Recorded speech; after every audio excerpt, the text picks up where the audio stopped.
uriya mugeni ntabwo yadefirije uko mbizi nuko nanjye nabikurikirana uko hari amakuru nanjye yabura uko namenyeho mbere uko nzasinari nabizi kukimbaza cyane ariko nayamenyeho. Ntabwo yadefirije ariko yatunganije umusatsi kuwugorora rero kuwitaho kwa Kinyarwanda kimwe kuwitaho yawitayeho ntabwo bisobanuye kujya muri salo kudefiriza kandi ni yaramuka bikoze ku bantu bavuga nk'uko mbaje n'abandi batese umushumba mukuru buriya wena ntiyabyemeje buriya si ikimenyetso ku cyari washingiye umugeni ntiyaza kuba yabikoze. Mbibutse ko mu buryo bwa Bibiliya no mu buryo bw'ubumana no mu buryo bwo mu ijuru nta cyaha nta nikosa nta n'igikuba agahozi yanakari muri entre parenthèse ahenshi cyane mu murongo umwe w'itorero ntikemewe. Hanyuma kubera ko turi mu isi y'umuvuduko rero ngiye ntakubeshya nk'umukristo hari ikintu cyitwa ukuri buriya mbibutse ko gutunganya umusatsi ntihagire umwadeperi unteribuye ndiwe ndumuvugizi wawo ndumukristo nahaze kuvuga ko ibyo mbajije kuwutunganya ukawitaho ntabwo ari egari icyaha ibyaha birahari. Umukobwa umwe bagatukisha bose ubundi kuba dirigente muri adeperi yatwara inda itateganijwe cyangwa adafite umugabo ni ikosa ni n'icyaha ariko ntabwo yacinka amabere kuko nawe ni umuntu. Ni ukuri kutarashyirwaho umukono ariko biri kwigwaho umuntu wabivuze we ntabwo yibeshye cyane nubwo bitari byagera ku itariki birateganyijwe ko indemo zishobora kugabanywa ariko kimwe nuko zanongerwa byo mbiri guteganywa hari guproposwa ibyo bintu bibiri ko indemo zishobora kuzava ku 9 zikaba 12 cyangwa zava ku 9 zikaba 5. Nkubwira impamvu zabyo ebyiri. Iya mbere kandi nanyishyigikiye ko ntagira unteribuye nubundi sinendaga kuriyobora vuba aha nubwo ari bari badatabuje. Indembo 5 zikorwa gutyo hakaba n'uturere 30 ngo tugira insengero zitarakajagari ahubwo zujuje ibisabwa nk'ubuzo wakugeza mu rugo nsengera uko rusigaye rumeze mu uyu munsi ufite n'ubugari n'isosi wabiharira umuntu atamuka akenda kwireba.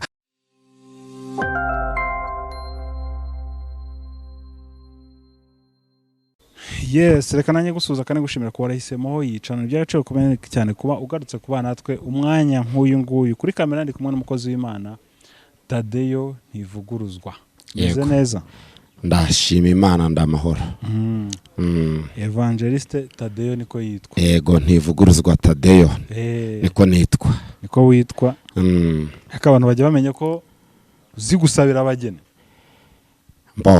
Ubutabizi wenda bimenya ariko biri mu mpano Imana yampaye niyo ngiyo irimo nsaba umugeni cyangwa nsabira umusore cyangwa nsabira umukwe mbana MC n'ibizindi gahunda zitandukanye zo mu bukwe nkunda kuzibonekamo serivisi zitandukanye. Izindi nizi buryo bukwe mu serivisi nyinshi urumva njye nubwo mba umusaza babyita abasaza bakuru buryo haba harimo usaba n'usabwa hanyuma hakabamo MC n'umuyobozi w'ubukwe bwose hanyuma habamo bitwa abatahira mbabamo gake cyangwa se ngira itsinda ribarimo ndabafite nyoboye habamo itsinda ry'abantu bamwe bakora service mu bukwe habamo itsinda ry'abakora protocol mu bukwe n'ibindi bitandukanye. Ukeneye abantu bagufasha mu bukwe bwawe uri umukristo aho waba uri hose mu Rwanda waduhamagara tukagufasha. Ushaka MC mwiza ushaka umusaza usaba mu buryo bwa Kinyarwanda ukoresha ijambo ry'Imana n'ibindi muri gahunda zose z'ubukwe waduhamagara kuri iyo nimero tukagufasha.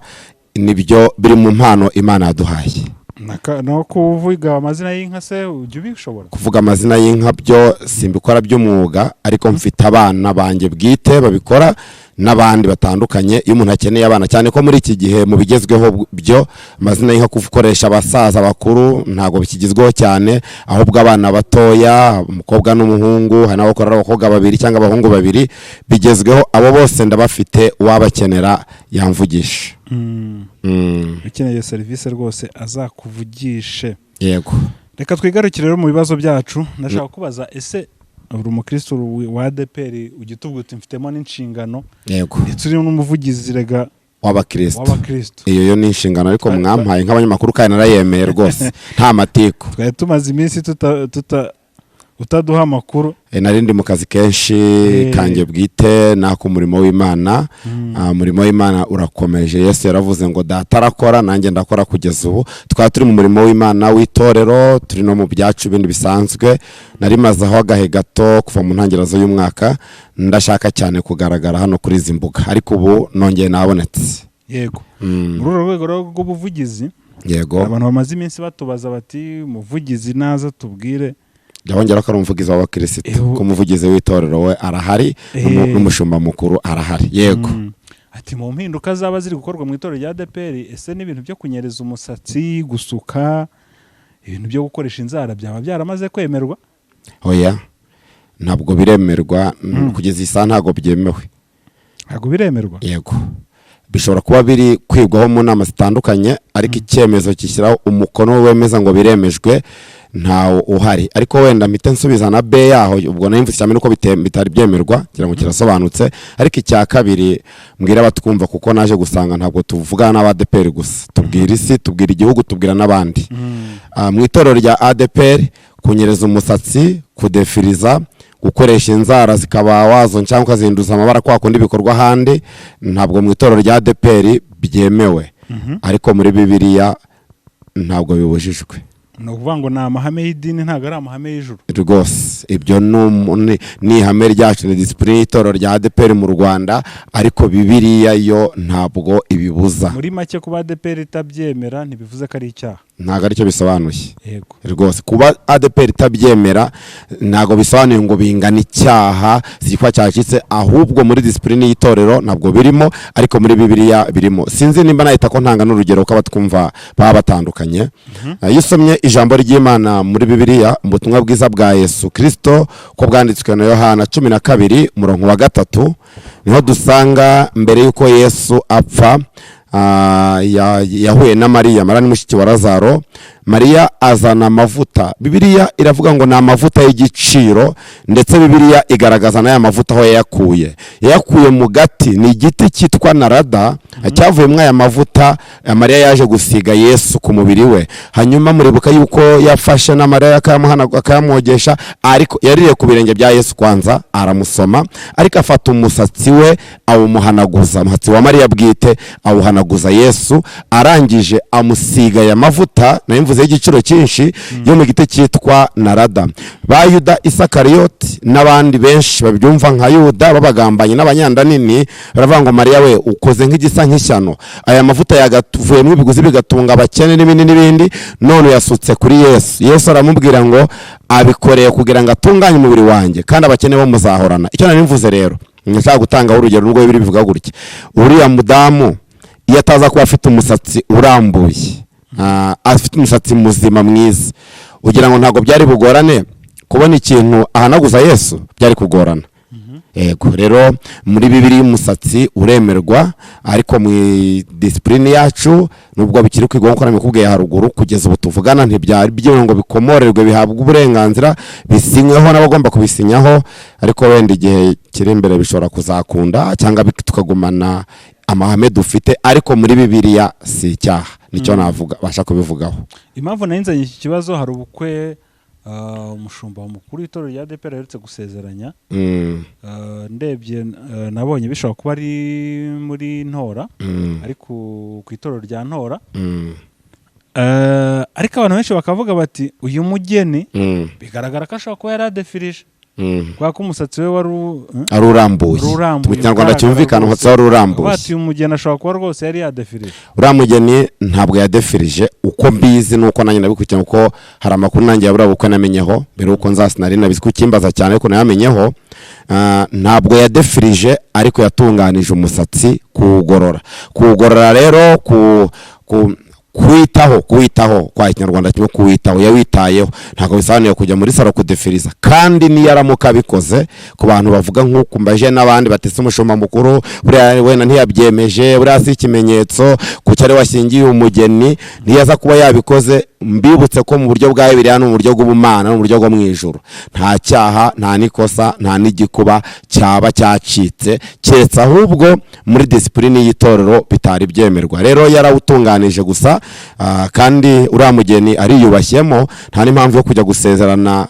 Sinzi abantu banyumva neza, mvuze Ikinyarwanda kizima, ntibahita babikritika ngo ubwo abandi bubise gutyo. Ntabwo yagombaga kujya muri mariage yihirimbije, ya umusatsi urimo umwanda uri mwico, werakarabye n'amazi meza n'isabune, harawugorora, wasanga arashyiramo n'agakanta kantiremewe. Sinzi mukuri mu bigaragara uwo mugeni ashyingirwa umusatsi wari utunganije mu magambo amwe, kandi n'Imana na Yesu bakunda isuku, n'u Rwanda rukunda isuku, urabizi ko isuku yo iri mu ngingo nyinshi ziturengera mu Rwanda.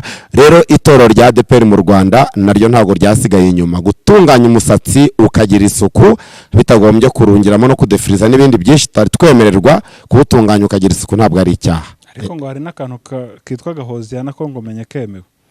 Agahoziyana kari muri entre parenthèse ahenshi cyane. Okay, mu murongo w'itorero ntikemewe. Hanyuma kubera ko turi mu isi y'umuvuduko rero ngiye ntakubeshya nk'umukristo, ahenshi cyane ntikemewe, ari kake cyane nsigaye mbona bagerageza bagashyira ubwo ariko hari amagambo mbwire n'abatwumva uretse ko yo yagira ikiganiro cyayo kwayo.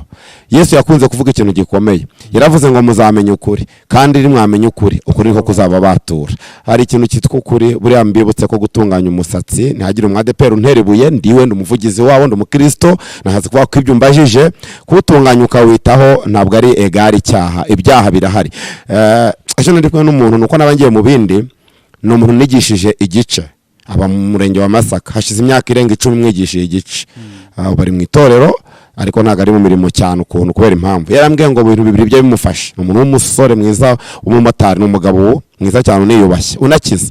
Yarambwiye ngo ibintu bibiri bimufasha, harimo amagambo abiri namwigishije ku gice, avuga asobanura icyaha ni iki, gukora icyaha ni gute. Ku gice tuvuga ubundi icyaha cyari cyo mbwira batwumva.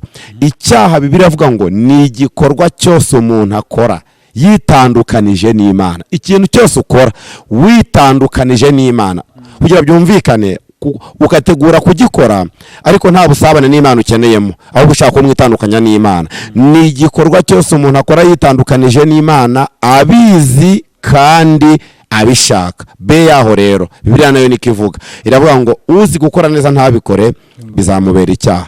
Mbibutse ko gutunganya umusatsi kuri wa mugeni yabikoze mushuma mukuru yasezeranije ntacyo bipfana n'icyaha, kiretse yaza kubikora agamije kwitandukanya n'Imana. Ngira ngo hambere impamvu itorero ryabihagaritse rigashyiraho n'imirongo ngenderwa ya disipurine, abantu bo bakera mu myaka 70, 75, 80 itorero rimaze babikoraga bagamije kwitandukanya n'Imana, kabiri bagamije kwishyira hejuru. Uzi ko sibwo simvuze byinshi, uzi ko umunara w'Ibabeli kuwubaka, abantu bazi Bibiliya, kubaka umunara w'Ibabeli ku busesenguzi twakuye mu bindi bitabo, ubu ntabwo byari icyaha. Kubaka umunara w'Ibabeli si icyaha, nese kubaka etaje ni icyaha, kandi umunara w'Ibabeli umeze nka etaje turi kubaka mu Rwanda. Ubatse etaje igeretse 3 cyangwa 4, mujyi wa Kigali guha ibyangombwa, bashinga imiturire babigorana ko byakwiye, hatari mu gishanga itazarigita, n'ukuri kose ntabwo ari icyaha, ahubwo ubuteje imbere igihugu n'akari nayo biteje imbere. Ibabeli rero nawe watse umunara muremure bashaka kureba Imana, no gushaka kureba Imana bundi si icyaha, ahubwo ikosa bakozemo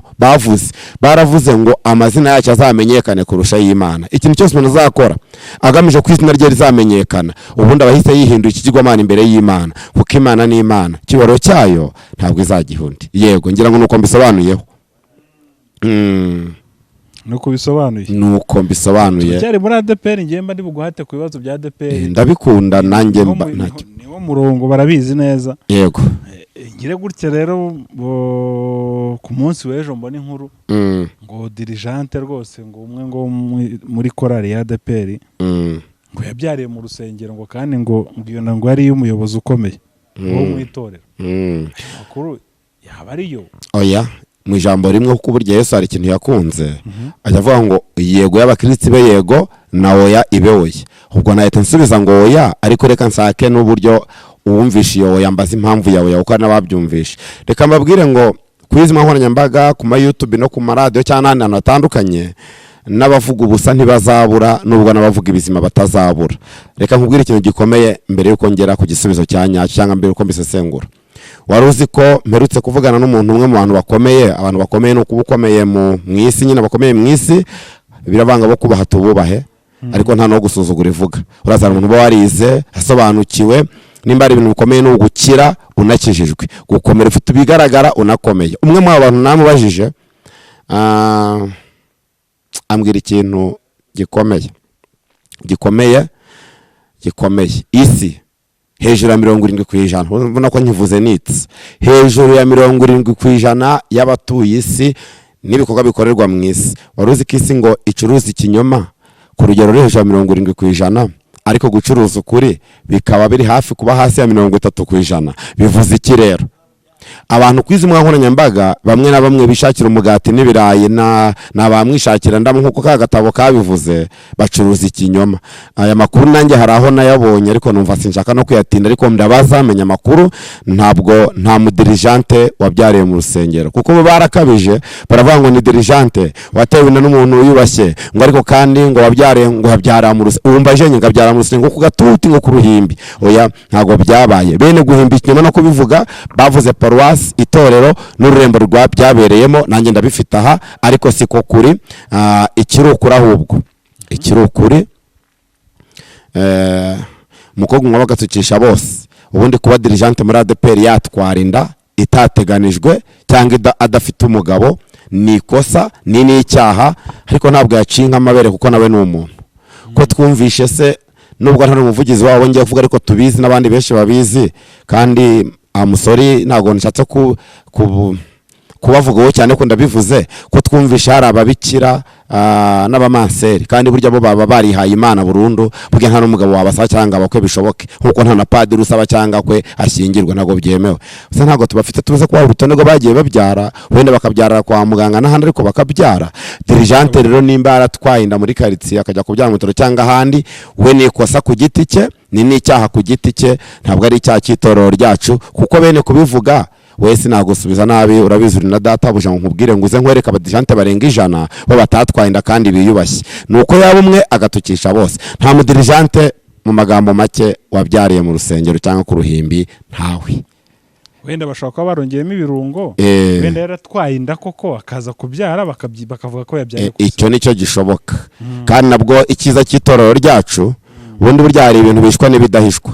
Umuntu yakubwira ngo yatwaye inda ntuzajya kwiga gushyiraho imbaraga nyinshi. Inda uzayiha igihe gito cy'amezi 9, byanga bikunde atatarashira ikagaragara, 5 wayihisha 7, ariko kuri 9 iravuka. Twebwe mu itorero ryacu iyo utwaye inda bikamenyekana wayitwaye mu buryo butemewe, hari ibiganiro twakoze ubushize nkubwira uburyo bukurikizwa. Iyo uri umukobwa utari wageze imyaka, dufite abantu mu nzego z'itorero baguhugura bakakuganiriza, ntunahutazwe, cyakora bigahabwa umurongo itorero ryashyizeho. Iyo uri umukobwa mukuru rero wagwe mu cyaha cyangwa wasambanye ku bwende bwe ukayitwara nta mugabo, nawe uraganirizwa ariko uranahezwa, icyo bamwe bita gutengwa. Uhezwa ku mirimo ku igaburo ryera, uhezwa kugira ngo, ariko ntabwo ubijugunywe, nta nubwo ari uguca. Kera babyitango baramuca, kwe ntago none tuvugana mu Rwanda ADPR ntago igica umuntu, ntago ica umuntu. Barabacaga ngo n'uwamuvugishije nawe bakamuca. Icyo gihe babaca sinarindiho cyangwa n'umuvugizi w'abakristo.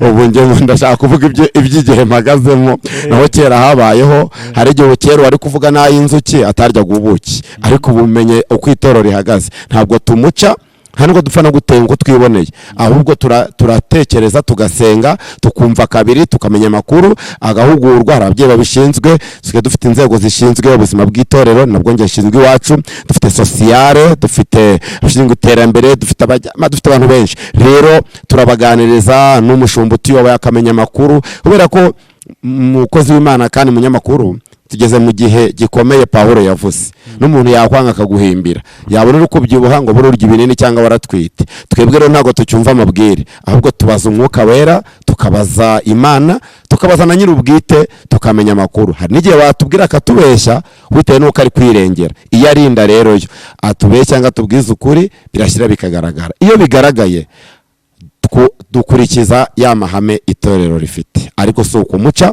si no kumujugunya, si no kumutenga gahutihuti. Minibutsa badukurikiye ko itorero mu mirimo Yesu yasigiye itorero, mu mirimo Yesu yasigiye itorero bazana gusoma bakurikize Bibiliya. Ntago icyambere ntabwo kiri ku mwanya wa 5, ntabwo ari ugutenga.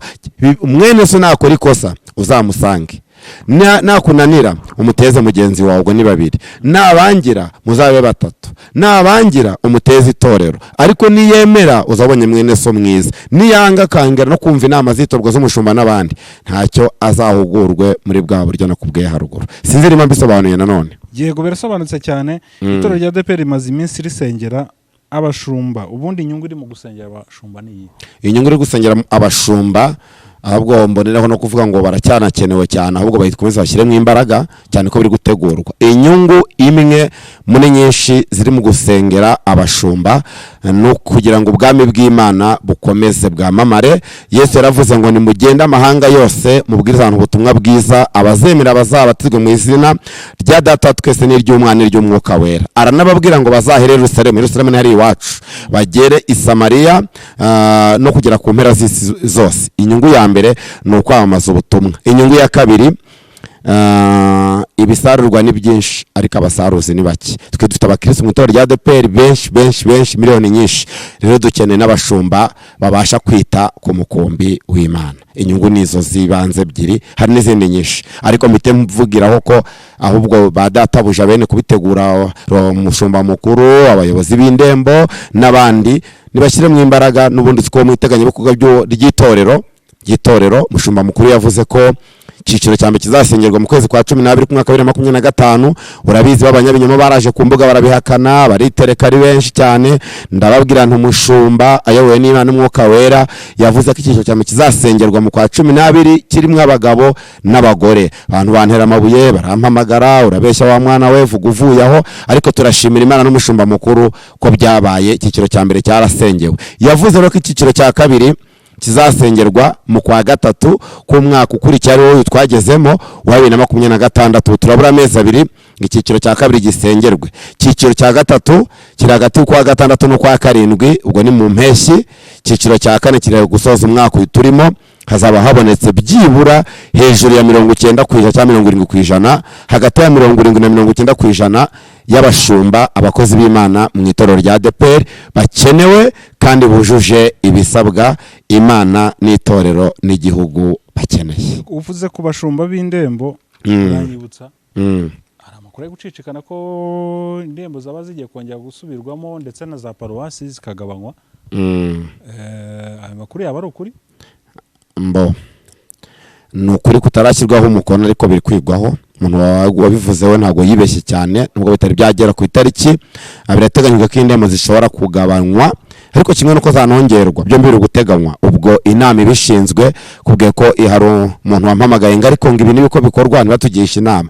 Ntabwo nonaho umushumba mukuru afite umwanya wo kugisha inama abakristo barenga 3,000,000. Ahubwo kubera iki nabisobanura. Kuri buri torero cyahoze ari umudugudu, buri cyiciro cyose habe n'umwana wavutse uyu munsi afite umuhagarariye utazi kuvuga. Uwo muhagarariye rero nibo bihuza zikaba ministeri 10 ushize neza kukivugaho. Ministeri 10 zigateranywaho komisiyo 6. Bano bose kwa 16 kuri buri torero bahagarariye uriya mu rutarabonye uko ajya mu nama. Twero tujya mu nama, natwe habona muze ko rwa paruwasi ikajya mu nama, bakoze bazo n'ibyifuzo ku rurembo, rero kabyifuza muri ADEPR kuri headquarter.